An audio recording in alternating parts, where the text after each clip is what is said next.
बिस्मिल्लाहिर्रहमानिर्रहीम। अस्सलाम वालेकुम दोस्तों, इन्फो उस्ताद यूट्यूब चैनल की जानिब से MS वर्ड 2007 के कोर्स के लेसन नंबर 24 में आपको वेलकम करता हूं। दोस्तों, आज के लेसन में हम बात करेंगे स्टाइल्स एंड हेडिंग्स की।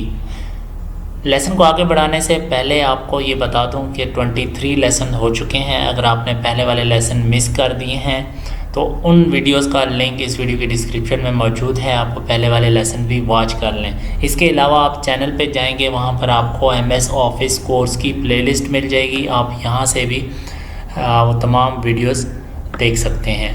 ओके, इसके अलावा अगर आपको ये तमाम फाइल जिन पे हम काम कर रहे हैं MS वर्ड की, ये आपको PDF फॉर्मेट में चाहिए तो आप infoustad.com वेबसाइट पे जाएंगे, यहाँ पर नीचे आएंगे, यहाँ पर नीचे MS ऑफिस 2007 कोर्स PDF का लिंक आपको मिलेगा। आप इस लिंक पे क्लिक करेंगे तो इस तरह से ये तमाम फाइलें आपको यहाँ पर अवेलेबल हो जाएंगी। अभी तक 20 फाइलें अपलोड कर चुका हूँ मैं, मज़ीद भी जल्द अपलोड कर दूँगा, तो यहाँ से आप ये तमाम फाइल्स भी हासिल कर सकते हैं। लेसन को आगे बढ़ाते हैं, लेकिन उससे पहले हमेशा की तरह एक रिक्वेस्ट, चैनल पर नए हैं तो चैनल को सब्सक्राइब कर लें, बेल आइकन पर भी क्लिक कर लें ताकि नेक्स्ट वीडियोस की अपडेट्स आप तक पहुंचती रहें। वीडियो को लाइक कर दीजिएगा और अपने दोस्तों के साथ भी इसको शेयर कर दीजिएगा। आज के लेसन की तरफ बढ़ते हैं। हमेशा की तरह जब भी हम कोई काम करते हैं तो हमारे पास कंटेंट होना चाहिए, और कंटेंट क्रिएट करने के लिए मैंने आपको एक फार्मूला बताया था कि कैसे आप MS वर्ड के अंदर डमी कंटेंट लेके आ सकते हैं, ऑटो जनरेट कर सकते हैं पैराग्राफ। उसके लिए फार्मूला क्या था, RAND छोटी bracket start close and then हम इंटर प्रेस करते थे। इससे होता क्या था कि हमारे सामने पैराग्राफ जनरेट होके आ जाते थे, ठीक है, रैंडमली ऑटो जनरेट हो जाते थे पैराग्राफ, जैसे कि ये मेरे सामने हो चुका है। अब हम स्टाइल्स की बात करते हैं। इस पे जो बाय डिफ़ॉल्ट स्टाइल अप्लाई हुआ है इस टाइम वो नॉर्मल स्टाइल है, और ये स्टाइल आपको कहाँ मिलेंगे, रिबन के अंदर होम टैब ऑलरेडी हम सिलेक्टेड है जिस पे हम काम कर रहे हैं, और होम टैब के अंदर यहाँ पर आएंगे हमें स्टाइल्स का सेक्शन मिलेगा। स्टाइल्स के सेक्शन में अभी ये नॉर्मल स्टाइल हम यूज़ कर रहे हैं, ठीक है, जो कि बाय डिफ़ॉल्ट स्टाइल होता है MS वर्ड के डॉक्यूमेंट में। इस स्टाइल को हम डिफरेंट स्टाइल्स अप्लाई करके चेंज कर सकते हैं। यहाँ पर हमारे पास यहाँ पर आएंगे ये छोटा सा एरो, और यहाँ पर डिफरेंट टाइप्स के बहुत सारे स्टाइल्स आपको मिल जाएंगे। ठीक हो गया। हम प्रैक्टिकल करते हैं। इसके जो नेक्स्ट स्टाइल है वो नो स्पेसिंग का स्टाइल है, ठीक हो गया। और नो स्पेसिंग के स्टाइल को अप्लाई करने से पहले मैं बता दूं कि नो स्पेसिंग का कंसेप्ट क्या है। दोस्तों, जब भी हम MS वर्ड के अंदर कोई भी लाइन लिखते हैं या कोई भी पैराग्राफ लिखते हैं तो लाइन के एंड में या कहीं पर भी हम अगर इंटर प्रेस करते हैं जैसे ये, तो ये नेक्स्ट लाइन पे मूव हो जाता है, ठीक हो गया, नेक्स्ट लाइन पे मूव हो जाता है, देन हम इंटर प्रेस करते हैं नेक्स्ट लाइन पे, तो इसके बीच में ऑटो जनरेट ये स्पेस आ जाती है, ठीक है, दो लाइनों के बीच में। मैं अगर आपको यहाँ पर थोड़ा सा और क्लियर कर दूँ, ये जो स्पेस है, ठीक हो गई, ये जो डिफरेंट इंटर करने के बाद हमें ये जनरेट हो गई है स्पेस। इस स्पेस को स्पेसिंग यानी खला या वक्फा कह सकते हैं। इस स्पेस को हम जब ख़त्म करना चाहते हैं तो देन हम नो स्पेस का स्टाइल यूज़ करते हैं, सेलेक्ट करते हैं। आप देख रहे हैं कि ये जो पैराग्राफ हैं हमारे, इनके बीच में भी यहाँ पे ये पैराग्राफ एंड हुआ और इसके बाद स्पेस है, देन यहाँ पर इसके बाद स्पेस है, और ये इन लाइंस के बीच में भी स्पेस है। तो इसको मैं नो स्पेसिंग के ऑप्शंस को अप्लाई करता हूँ, इसको मैं सिलेक्ट करता हूँ। अब मैं नो स्पेसिंग का ऑप्शन अप्लाई करता हूँ तो आपको जो डिफरेंस है वो फील हो जाएगा, ठीक है। इसने स्पेसिंग ख़त्म कर दी है, और नो स्पेसिंग का भी अगर आप ऊपर देखें तो ये नो स्पेसिंग का स्टाइल इस पे अप्लाई हो चुका है। तो मैं इसको अगेन वापस उसी कंडीशन में ले आता हूँ। ओके, यहाँ पर एक और एग्जांपल मैं आपको एक और एग्जांपल से समझाता हूँ नो स्पेसिंग। दोस्तों, नो स्पेसिंग के ऑप्शंस को मज़ीद समझने के लिए मैं एक और एग्जांपल यहाँ पर बता देता हूँ आपको। लेट्स से मैं एक लिस्ट क्रिएट करता हूँ डिफरेंट टाइप्स ऑफ सब्जेक्ट्स की, ये उर्दू, देन मैं यहाँ पर इंग्लिश। जैसे ही अब यहाँ पर मैं इंटर करता हूँ तो ये काफ़ी सारी बीच में स्पेस छोड़ देता है ना, ठीक है। आप देख रहे हैं कि इसके बीच में अगर मैंने ये 4 सब्जेक्ट राइट किए हैं तो इसके बीच में ये देखें इंटर करता हूँ तो स्पेस आ जाती है। इस ये स्पेस मुझे रिक्वायर्ड नहीं है, तो मैं नो स्पेसिंग के ऑप्शन को सिलेक्ट करूँगा तो इसने यहाँ से देखें ये स्पेस ख़त्म कर दी है। तो इस तरह से ये स्पेस का हम स्टाइल अप्लाई कर सकते हैं जहाँ पर हमें स्पेस रिक्वायर्ड नहीं है, और जहाँ पे हमें स्पेस रिक्वायर्ड है वहाँ पर हम अगेन नॉर्मल पे आ जाते हैं। ओके, नेक्स्ट स्टाइल्स की बात कर लेते हैं। इसके आगे जो स्टाइल है वो हेडिंग का स्टाइल है, हेडिंग। ठीक हो गया। तो हेडिंग हम कब अप्लाई करते हैं, जहाँ पर हमें मतलब एक उन्वान देना है, सब्जेक्ट होता है, तो वहाँ पर हम हेडिंग वगैरह का मोस्टली इस्तेमाल कर लेते हैं। नेक्स्ट स्टाइल हेडिंग का स्टाइल है। ठीक है, हेडिंग 1 और हेडिंग 2 इस टाइम स्टाइल्स यहाँ पर अवेलेबल हैं। हेडिंग हम कहाँ पर यूज़ करते हैं, हेडिंग वहाँ पर यूज़ होती है जहाँ पर हम कोई सब्जेक्ट मेंशन करते हैं, उन्वान देते हैं, या कोई मेन कैटेगरी होती है उसकी फिर अगेन सब कैटेगरीज होती हैं, या मेन कैटेगरी को हमने एक्सप्लेन करना होता है तो हम मेन कैटेगरी को हेडिंग बना देते हैं और इसके नीचे उसकी एक्सप्लेनेशन या डिस्क्रिप्शन या जो भी हम उसके मुतालिक लिखते हैं वो राइट करते हैं, पैराग्राफ। सो 6 किस्म की हेडिंग्स होती है हमारे पास MS वर्ड में।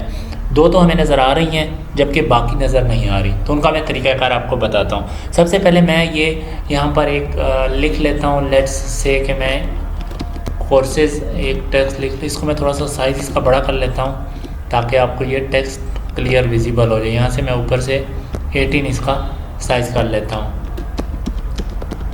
ये मैंने कोर्सेज राइट किया। ठीक है, अब इस कोर्सेज को मैं जो है इस पर हेडिंग अप्लाई कर देता हूँ। सेलेक्ट किया, सेलेक्ट करने के बाद हेडिंग 1 मैंने इस पर अप्लाई कर दी। तो दोस्तों ये हेडिंग 1 इस पर अप्लाई हो चुकी है। अगर आप देखें हेडिंग 1 के बाद मैं इंटर करता हूँ नीचे। अब मैं चाहता हूँ कि यहाँ पर हेडिंग 2 अप्लाई हो जाए। ठीक हो गया। अगर इस पर मैं लेट्स से इस पर भी मैं अगर अप्लाई करना चाहूँ हेडिंग 1 तो वो मैं कर सकता हूँ। लेट्स से कि मैं जॉब्स की एक और हेडिंग बना देता हूँ यहाँ पर, बल्कि इसको मैं जैसे ही इंटर करूँगा अब मैं जॉब्स लिखूँगा यहाँ पर, तो मुझे अगेन इसको हेडिंग अप्लाई करना पड़ेगी। ठीक है, अब इसके बीच में इसने अगेन स्पेस जनरेट कर दिया, तो स्पेस में यहाँ से ख़त्म कर सकता हूँ अगर मुझे ख़त्म करनी है। बहरहाल मैं हेडिंग्स पे चलता हूँ और हेडिंग के बीच में स्पेस ये मोस्टली बना देता है। ओके, ये तो हेडिंग 1 की हमने बात की। अब हम हेडिंग 2 की बात कर लेते हैं। ये हमारी मेन हेडिंग हो गई। अब हेडिंग 2 अगर इसकी कोई सब कैटेगरी है तो उस पर हम हेडिंग 2 अप्लाई करते हैं। जिस तरह अभी कोर्सेज है, कोर्सेज के आगे नेक्स्ट हमारे पास कौन कौन सी किस्म के कोर्सेज हो सकते हैं।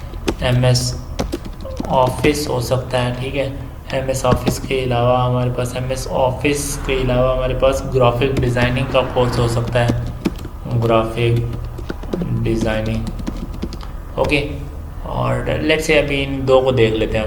अब ये है, इन दोनों को मैंने सेलेक्ट किया और ये पैराग्राफ हेडिंग 2 को मैंने सेलेक्ट किया, तो ये इसकी मेन हेडिंग कोर्सेज बन गई और ये जो इसकी है ये हेडिंग 2 बन गई है। ठीक है, अब MS ऑफिस के अंदर हमारे पास डिफरेंट मतलब एप्लीकेशंस आ जाती हैं, जिस तरह के MS वर्ड आ गई। ठीक है, MS वर्ड के बाद MS पावर पॉइंट और MS एक्सेल। तो ये इसकी डिफरेंट अगेन सब कैटेगरीज हैं MS ऑफिस के अंदर। मैंने इसको सेलेक्ट किया। अब जैसे ही आप हेडिंग 2 आपने अप्लाई कर दिया तो उसके बाद हेडिंग 3 ऑटोमेटिक यहाँ पर विजिबल हो जाएगी। तो जब हेडिंग 3 अप्लाई कर देंगे तो हेडिंग 4 आ जाएगी। ठीक हो गया, तो इस हिसाब से ये ऑटो विजिबल होती जाएंगी हेडिंग 6 तक। हेडिंग 3 मैंने सेलेक्ट किया तो ये आप देख रहे हैं कि ये इसने 3rd हेडिंग बना दी, यानी इसका साइज़ छोटा होता जा रहा है हेडिंग्स का। इसी तरीके से हम इसी मज़ीद एक्सेल की अगर हम चाहते हैं लेसन 1 लेसन 2, ठीक हो गया, तो इसको हम 4 हेडिंग भी बना सकते हैं। अब यहाँ पर 4 हेडिंग आ गई है। इसका स्टाइल भी हम चेंज कर सकते हैं इन हेडिंग्स का। ठीक हो गया, आप अपने हिसाब से, तो वो मैं बताता हूँ कि कैसे इनका स्टाइल्स भी चेंज करना है हेडिंग्स का। एक और मैं आपको बता दूँ कि हेडिंग्स के लिए आप शॉर्टकट का इस्तेमाल भी कर सकते हैं। ठीक है, और शॉर्टकट्स का इस्तेमाल हम हेडिंग 1 के लिए हमारे पास शॉर्टकट है Alt + Ctrl +1। अगर आप इसको कॉम्बिनेशन के साथ इन कीज़ को प्रेस करेंगे तो इससे भी हेडिंग 1 अप्लाई हो जाएगी, Alt Control +1। और इसी तरह से हेडिंग 2 के लिए है हमारे पास Alt +Control +2। ठीक है। हेडिंग 3 के लिए हमारे पास Alt Control +3 होगी, Alt Control +3।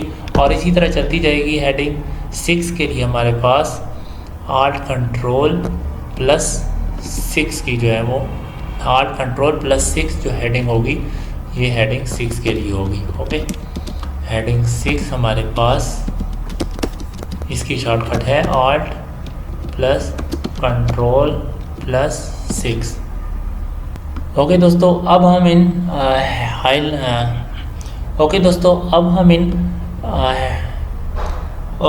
अब हम इन हेडिंग्स के स्टाइल्स को मॉडिफाई करते हैं, चेंज करते हैं। ठीक है, मैं लेट्स से मैंने हेडिंग 1 सेलेक्ट की और यहाँ से मैं आ जाता हूँ चेंज स्टाइल्स पे। ठीक है, यहाँ पर चेंज स्टाइल है, डिफरेंट टाइप्स के मेरे पास अवेलेबल हैं। यहाँ से मैं जो भी सेलेक्ट करता जाऊँगा तो इसी के हिसाब से ये जो हेडिंग्स हैं, हेडिंग 1, हेडिंग 2, हेडिंग 3, इनके अंदाज, इनके स्टाइल, इनका लुक चेंज होता जाएगा। ठीक हो गया। आप देख रहे हैं फैंसी मैंने सेलेक्ट किया हुआ है तो ये कितना खूबसूरत इनके जो हेडिंग्स बन गए हैं। ठीक हो गया। ये टॉप पे हमारी हेडिंग 1 है, ये MS ऑफिस हेडिंग 2 है और नीचे हेडिंग 3। और इसके बाद यहाँ से कलर्स आप चेंज कर सकते हैं। ठीक हो गए, डिफरेंट टाइप्स के। और यहाँ से नीचे फ़ॉन्ट का स्टाइल आप चेंज कर सकते हैं। देख रहे हैं जैसे जैसे मैं माउस इस पे लेके आता हूँ तो ये फ़ॉन्ट के स्टाइल्स चेंज हो रहे हैं। और इसके नीचे बहुत सारे स्टाइल अवेलेबल हैं। क्रिएट न्यू थीम फ़ॉन्ट, यहाँ से आप कोई भी थीम बना सकते हैं। ठीक है, डिफरेंट कॉम्बिनेशन। इसको आप छोड़ दें। ठीक है, जो बिल्ट इन। अच्छा, एक और ऑप्शन मैं बता दूं कि अगर आपने कोई भी इसमें अपना स्टाइल अप्लाई कर दिया हेडिंग्स पे, और वो तो अप्लाई हो जाएगा इस एक डॉक्यूमेंट्स के अंदर। ठीक हो गया। अगर आपने उसको यहाँ से आके सेट एज डिफ़ॉल्ट कर दिया तो जिस तरह बाय डिफ़ॉल्ट हमारे पास नॉर्मल स्टाइल था, इसी तरह से जो हेडिंग का बाय डिफ़ॉल्ट स्टाइल था वो चेंज होके उस स्टाइल में कन्वर्ट हो जाएगा जिसमें आपने अभी इसको चेंज किया है। और ये तमाम डॉक्यूमेंट्स के लिए फिर वही स्टाइल रहेगा जो आप यहाँ से सेट एज डिफ़ॉल्ट कर देंगे। सो बेहतर यही है कि अगर आप जिस डॉक्यूमेंट में काम कर रहे हैं उसी के हेडिंग्स या उसी के स्टाइल्स को चेंज करें और उसको सेट एज डिफ़ॉल्ट ना करें। ठीक है, इस ऑप्शन को इस्तेमाल ना करें। तो इससे होगा कि वो आपकी चेंजेस सिर्फ उसी एक डॉक्यूमेंट तक रहेगी, सिर्फ उसी का फॉर्मेट वगैरह चेंज होगा, बाकी डिफ़ॉल्ट यानी नॉर्मल रहेगा। ठीक है, बाकी जो डॉक्यूमेंट्स होंगे जब भी हम ओपन करेंगे। सो इसके बाद हम चलते हैं जी ऊपर पैराग्राफ की तरफ और यहाँ से थोड़ा से और स्टाइल्स देख लेते हैं हम। यहाँ से इस छोटे से एरो पे आप आएंगे, इस जगह पे, ये मैं भी सेलेक्ट करके बता देता हूँ।